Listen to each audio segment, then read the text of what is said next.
Niels has a problem. Because his car broke down, he couldn't make it to the lecture.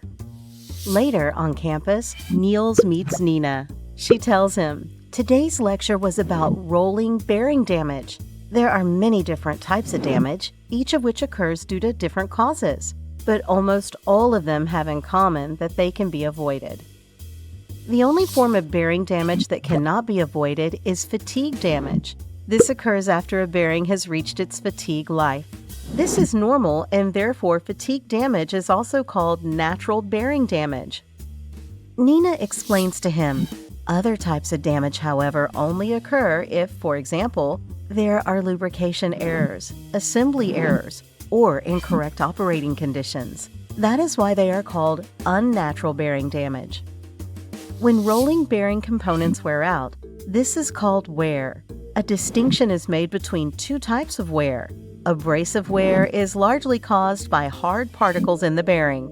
These remove material from the surfaces, causing them to be continuously damaged. Adhesive wear occurs when there is a slippage between two contact surfaces. A transfer of material takes place between these surfaces, which can lead to rehardening zones. Due to local stress concentrations, this increases the risk of cracking in the contact area. When the yield point is exceeded, permanent deformations, so-called plastic deformations, occur in rolling bearing components.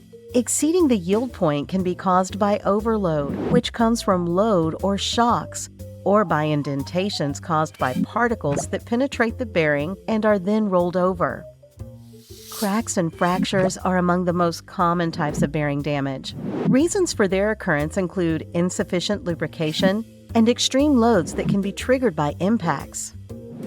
In contrast, corrosion is the result of a chemical reaction. It most frequently occurs due to the effect of moisture.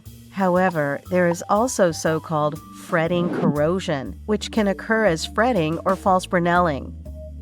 Niels says, "If only car breakdowns could be avoided as easily as rolling bearing damage, then I would never miss a lecture again." If you find rolling bearings just as exciting as Nina and Niels, we recommend you take a closer look at the articles here on bearingwizard.co.uk.